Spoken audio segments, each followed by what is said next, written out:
Hey, my name is John McElhatton, and welcome to my page, my channel.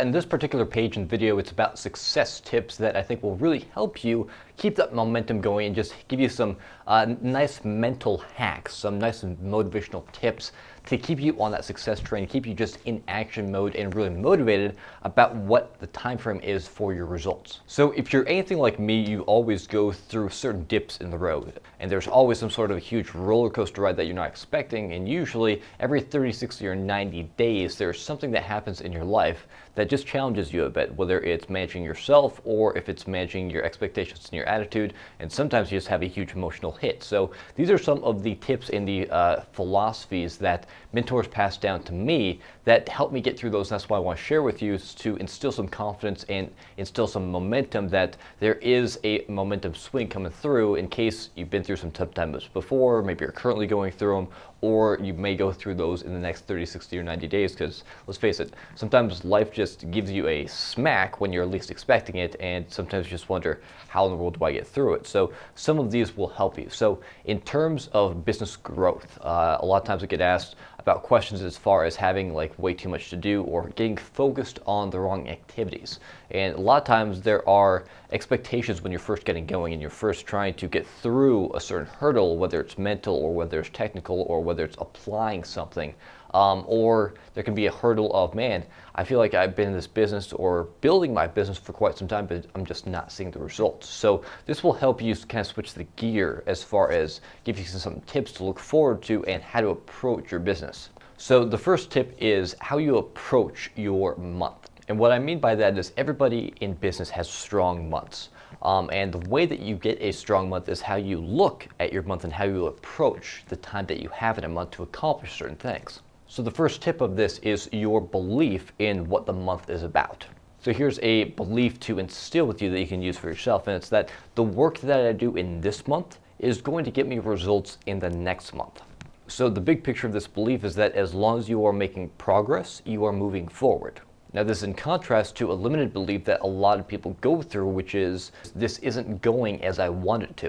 Now that's a limiting belief that puts you in the scale of, if something doesn't happen, then all of a sudden this is going to be chalked up to a failure and I'm going to think about quitting.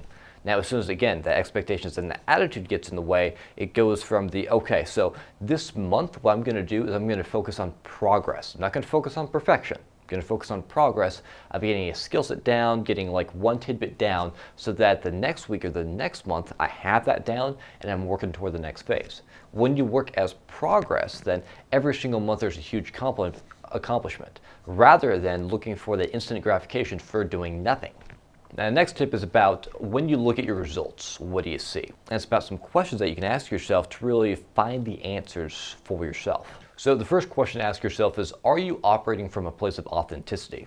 In other words, is who you are and where you're at in life right now, where you want to be. So that comes down to these follow-up questions. Are we asleep at the wheel right now?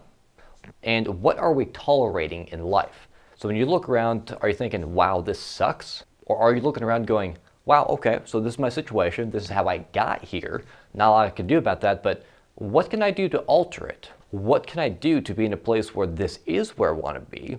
So some people react to it of, wow, this sucks. And others look at it as, what can I alter to this? So whether it comes to your relationship, your business, your health, the things that you want in life, the things that really please you, it really comes into, it can add up and really boost who you are, or you can really look at it as going, wow, what am I tolerating? And what can I adjust that's in my control here to bring me back to a place and a person that I want to be? Now the next tip is to do a little self-evaluation. So this is what was referenced to me by a mentor. It's called the dopamine hit. And what it means is that you feel good because you feel like you accomplished something. So in the business world, this can be a lot of the busy work activity that goes on, such as messing around with the website or reorganizing business cards or really just listing the people down that you have that's in your hot or your warm or your cold market, really sorting through them and going, okay, so more than likely going to be open and no way in hell, I'm not going to talk to this person, versus the money-making activity, which is really about, again, the relationship building, getting your rapport down, and just starting to talk with people, just getting to know people in your network. And on the health side of things, it really comes down to that dopamine hit of, man, what looks good? What's tempted? What do my taste buds want? So are you choosing some short-term goals such as, man, my taste buds would love this? Or are you choosing some long-term goals as, man, that would really be good for my system? So the bottom line is, in your environment, question to ask yourself, what are you tolerating that is slowing you down? So as far as business and relationship-wise, it really comes down to what kind of relationships are you in? Are you in any relationships that are dragging you down, such as putting bad thoughts in your head or hurting you from accomplishing your mission and the things that you've always wanted in life? So the next tip is about auditing yourself. It really comes down to how much are you giving as to how much are you getting? So think about this, whether it's in personal relationships, whether it's in business relationships, or even you can also think about this in health. And the reason that I always look at things of health is because I used to be a personal trainer. I'm also very, very much into fitness. So when it comes to these sort of things, it really is about how much are you getting versus how much are you giving. So let's say, for example, in your relationships, the best way to do this is through your cold market. And if you ever wondered about prospecting with your cold market, this is a great way to do it. So think about these things as a bank account. So let's go ahead and say that you have a bank account that has nothing. In other words, as a complete cold person, you have no idea who that person is, and you would not be confident in knowing what in the world their name was in a certain setting, and you have no idea who they are. Okay? It's an empty bank account. Now, the thing is, you would never go draw money from a bank account that has nothing in it. Just like you would never go right up to a person and pitch your opportunity or your product to a person. You don't know their name, nothing about them, what they're into, or anything like that. A lot of the same thing.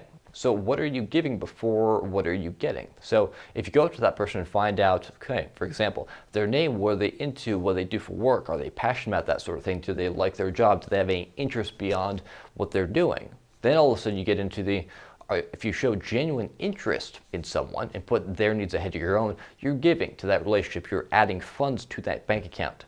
So that when you withdraw or you show them something such as an opportunity or product or service that could really help them because you then know them, you have added that bank account and you can go ahead and withdraw from that. Okay?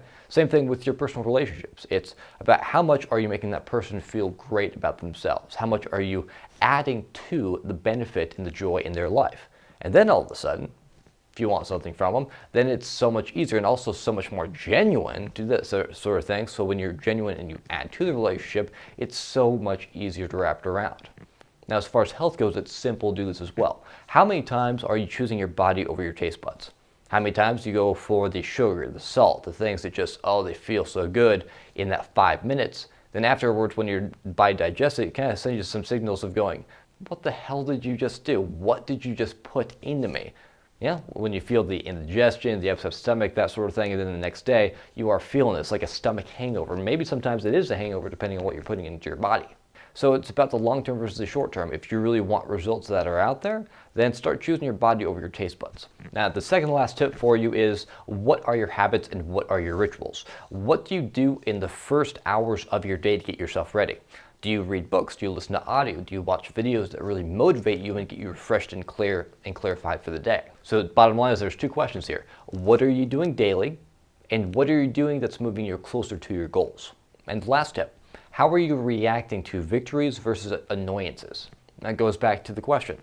Are you having a bad day or are you having a bad 5 or 10 minutes and milking it throughout the day? So how do you react to annoyances and to triumphs? So how do you react to victories and annoyances? So are the things that you're doing, are they counterproductive or are they empowering? Is the way that you're thinking about something just negging you completely out? Or are you bracing yourself? Do you have the personal development and the skill set down to not let something get you down for the rest of your journey? And do you know when it's appropriate to celebrate those victories that are worth celebrating? So the last two questions I want to leave you with in this video are the thoughts that you are going through, are they constructive and empowering? And are they something that is spreading to love to other people? So those are a few of the success tips. So thank you so much for checking out this video. And remember that you have to be bad before you can be good. And you have to be good before you can be great. Now, if you like this video, found any sort of light bulb moments at all, then you're going to love the free training cheat sheets and video series that I put together. It cuts down months and even years of frustration and searching for clutter on the internet and really puts into bullet point shortcut format how to have belief in yourself, confidence, and build all the skills such as prospecting, acquiring customers, and recruiting that you can do to build your business on your own strengths and your own lifestyle. So make sure to subscribe to either one of those lists. Thank you so much for checking out this video. I will see you next time.